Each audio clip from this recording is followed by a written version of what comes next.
में से किसी ने मेरा ये पूरा सेमिनार देखा हो, ये देख करके तो आपको लग रहा होगा कि पता नहीं मैं किस जोन में हूँ और कितना चीख रहा हूँ, चिल्ला रहा हूँ, क्या कर रहा हूँ। अगर किसी ने पूरा देखा हो तो उसको समझ आएगा कि मैं यहाँ तक कैसे पहुंचा, कि ये जो इतनी हाई पिच पे सेमिनार पहुंच गया था। This is the last 35 minutes of that seminar. तो अगर पूरा देखते हैं तो शायद ज्यादा अच्छा। किसी ने यहाँ पे पूरा देखा है मेरा last seminar? Oh, there are lot of people who have seen that. Okay, so उस पूरे सेमिनार में मैंने एक ही बात बोली है कि अनलाइक लॉट ऑफ पीपल जो बोलते हैं कि बहुत टाइम लगता है लाइफ चेंज होने में, जिंदगी बदलने में, मेरा शुरू से यही मानना रहा है, आज भी यही मानना है कि सिर्फ 1 सेकंड लगता है। 1 सेकंड काफी होता है। 1 सेकंड मतलब एक हेयर लाइन डिफरेंस होता है। 1 सेकंड में लाइफ इधर होती है, अगले सेकंड में इधर होती है। तो ऐसे 3 सेकंड्स मेरे जो मेरी लाइफ में बहुत इंपॉर्टेंस रखते हैं, वो मैं आपके साथ शेयर करने वाला हूँ। ऐसे मेरे 3 दिन लाइफ के, जिसके बाद में मेरा जो लाइफ था वो पूरे तरीके से चेंज हुआ। Day 1,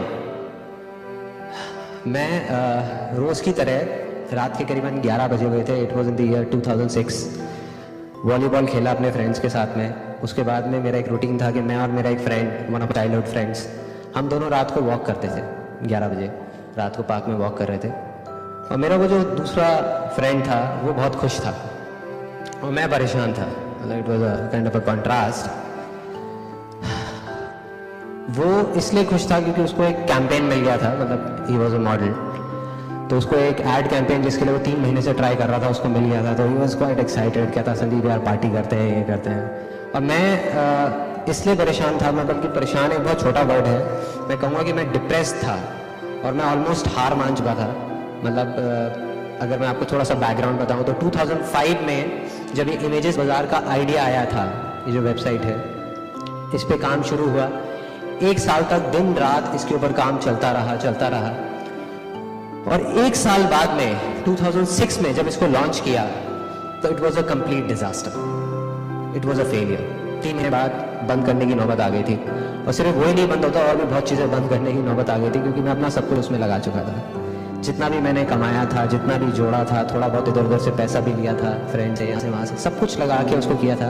and I was 110% sure कि it will be a huge success, and it was a complete disaster. Reason was very simple, because I was from photography background. तो फोटोग्राफी की मेरे को अच्छी नॉलेज थी, लेकिन आईटी के बारे में मेरे को कुछ नहीं पता था, उसकी मेरे को ABCD भी नहीं पता थी।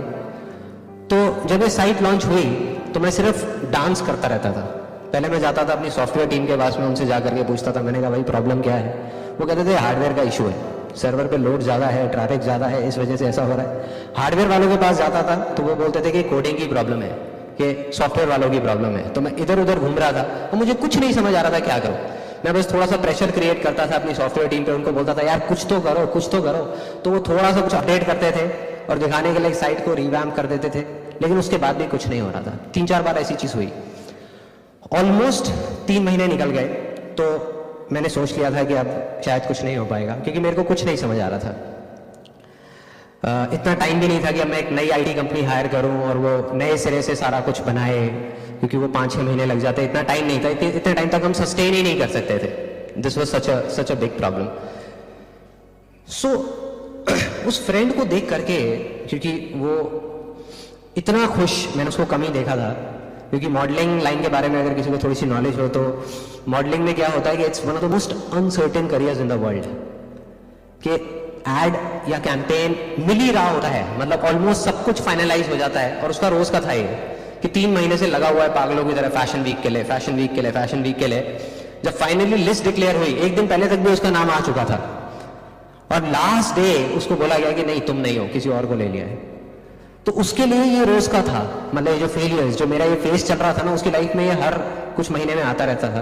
तो मैंने उससे पूछा, मैंने कहा यार एक बात बता, चक्कर क्या है? मैंने तुझे इतनी बार देखा है कि तेरी लाइफ के अंदर इतनी मेजर प्रॉब्लम्स आ जाती है। मतलब जब मैं अगर तेरी जगह हूं तो मुझे लगे कि यार दुनिया ही खत्म हो गई, छोड़ो ना मॉडलिंग कुछ और कर लेता हूँ। इतना कंपटीशन, उसके बाद में इतनी बड़ी प्रॉब्लम्स। मैंने तुझे देखा है कि उस दिन तू टेंशन में आता है, मेरे पास आता है रोता हुआ, लेकिन अगले दिन तू फिर नॉर्मल हो जाता है। भाई चक्कर क्या है? कुछ ना कुछ कहानी तो है।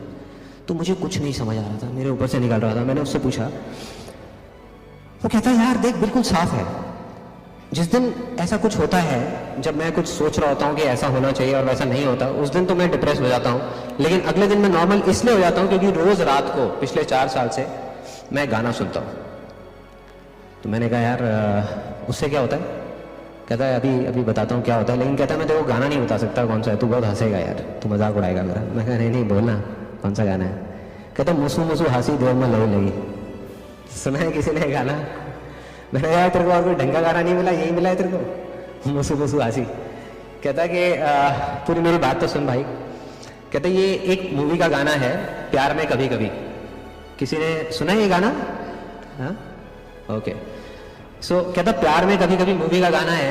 इस गाने की खास बात यह है, इस मूवी की खास बात यह है कि इसमें जितनी भी स्टार कास्ट थी वो सारी नई थी। मतलब इसमें कोई भी पुराने एक्टर्स नहीं थे, सारे नए एक्टर्स और एक्ट्रेसेस थे। तो कहता है मैं जब भी इस गाने को सुनता हूं तो मैं अपनी आंखें बंद कर लेता हूं और अपने आगे ना एक सिचुएशन को इमेजिन करता हूं कि हम एक मूवी थिएटर में बैठे हैं, मेरे फैमिली मेंबर्स मेरे साथ में हैं, मेरे फ्रेंड्स मेरे साथ में हैं, तू है, मैं हूं, हम सब लोग हैं, और उस बड़ी स्क्रीन पे मैं हूं।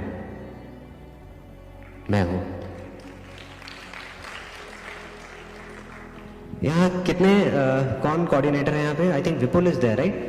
विपुल, ताली बजाने के कितने पैसे देने पड़ते हैं यहाँ पे?